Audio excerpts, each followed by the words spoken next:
Update tayo doon sa na-deal ko na 350,000 pesos. Nag-decide po pala ako dyan na ipasa na lang sa iba yung kalakal na yan kasi wala akong mapupwestuhan plus wala magbabakla sa akin. Sa sobrang dami po ay hindi magkakasya sa ating bodega. Ipinasa ko yan sa Molino Boys, yung dati kong taga-baklas. At least, ang dami natin nabigyan ng trabaho. Sabi nga nila, 1 buwan daw nilang babaklasin yan. So, ibig sabihin, 1 buwan silang may kita. O, diba? Kay saya. Ang kinita ko naman dyan, syempre, komisyon. May percentage kami.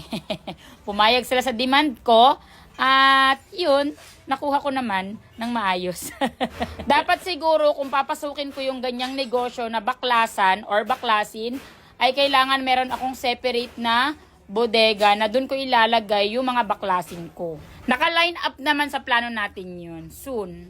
Sa sobrang daming baklasin ay wala akong mapiling babaklasin. Eto na lang yung kakaiba. Super bigat nga niyan. Ang sabi ni Abet nila ng mga Molino Boys, yan daw ay reject na battery. Sabi ko, bakit reject? Akala ko kasi solar yan. Pero reject, papakita ko sa inyo. Sabi nila, huwag ko daw hawakan. Baka daw kasi makuryente ako. Kasi baka daw grounded pa. Kaya, at pinalayo din nila ako. Ayan. Nabuksan na. At, ayan yung hitsura niya. So, diba, nagkaroon ako ng idea na reject pala yan. So, dapat, kapag may magbebenta sa akin ng ganyan, ay hindi ko tatanggapin. Yan yung hitsura. Diba? Buti na lang nagkaroon ako ng idea. Yun. Sabi ko nga dun sa taga-baklas, wag mo nang i-open kasi nakakatakot. Kaya pinigilan ko siya. Tapos binigyan ko siya ng 200 pesos kasi nagbaklas siya. Ganun ka-easy. Bait-baitan vlog. Super dami nga niyan at 5 tumpok. Ang ginawa nila, inuna nila yung 20 na aircons. Kasi nga naman syempre tansuyan para maka-out yung pera nila. Ngayon, bibigyan ko sila ng 500 pesos. Sila kuya. Kuya, kamay. Kamay. Yay! Dito ka. Ikaw na naman. Kamay. Isa ka pa dito. Dito ka. Kamay. Dito, magtitimbang tayo. Ay, manguhula sila. Na, kung mahuhulaan nila yung binabaklas nilang aircon. Halika dito. Dali. Okay. Come here. Come here. Ayan. Eto. Kung ilang kilo yung tanso na ito. So, hulaan nila kung ilang kilo at makakatanggap sila ng 500 pesos. Okay. Ako muna hula. Kahit di ko pa nabubuhat.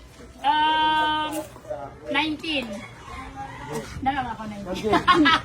Abet, hula. Ilan? 15. Abet, 15. Uy, lapit kayo dito. Para makita kayo sa camera. Okay, ikaw. Ano ka? Ikaw. 500 dyan, Jay. Kami nakita mo yung yung tanso. Ikaw. 9. Ikaw. Tandaan nyo ha.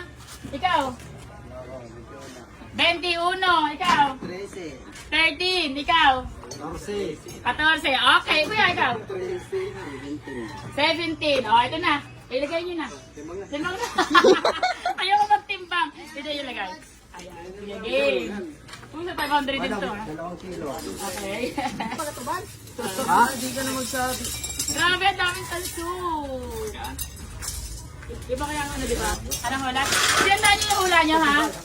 Tinandaan niyo yung hula niyo? Oo. 21. Lugi kita. Tandaan niyo yung hula. Ilan? Oh, sakto ako. 17. Minus 2. Minus 2 pa yan.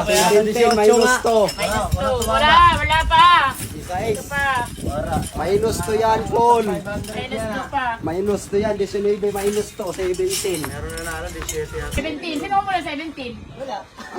Si kuya, di ba? Baklas eh. Bakit ginilo mo yung Ay, 17 di ba? Siya nagbaklas. Kuya, 17. Congratulations. Hindi ka na, nakasalo ka ba? Hindi. Hindi. Wala.